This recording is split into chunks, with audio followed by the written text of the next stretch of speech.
जेहोवाज witness, तर ते लोक म्हणतात की ब्लड जर बॉडीमधनं काढलं तर इम्प्युअर होतं, त्याच्यामुळे असं रिमूव्ह ब्लड बॉडीमध्ये टाकायचं नाही. आणि ब्लड इम्प्युअरच आहे, ते बॉडीमध्ये घ्यायचंच नाही. स्वतःचं जरी असेल तरी ते काढायचं नाही. त्याच्यामुळे ते ॲक्यूट नॉर्मोव्हॉलेमिक पण नाही म्हणतात, ॲक्यूट हायपरव्हॉलेमिक पण नाही, स्वतःचं पण ब्लड नाही. त्याचं सेल साल्वेज जर ते सर्किट आमच्या बॉडीला कनेक्टेड आहे तरच होतं आहे तरच करा, नाही तर करू नका.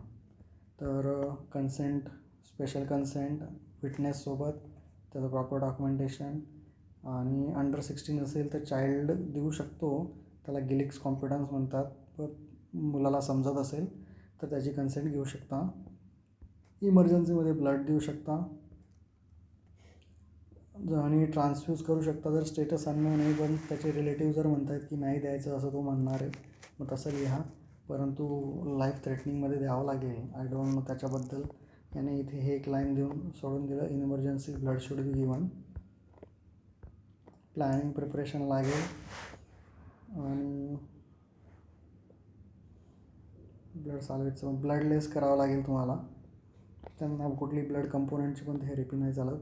न्यूट्रिशन वाढवा, RBC वाढवा, प्रोफायलॅक्टिकली इम्बोलाइज करा, सेल साल्वेज वापरा, टेक्निक व्यवस्थित घ्या, रिसन ॲडव्हान्सेस वापरा, हिमोस्टॅसिस वाढवणारे हे घटक द्या, किंवा मग टॉपिकल हिमोस्टॅसिस करा. मग पोस्ट ऑफ मॉनिटरिंग आणि हिमोअंको. तर ChatGPT म्हणतो इव्हन इमर्जन्सीमध्ये पण नाही देऊ शकत. त्या लोकांचं ऑलरेडी कार्ड घेऊन फिरतात ते, रक्त द्यायचं नाही म्हणून.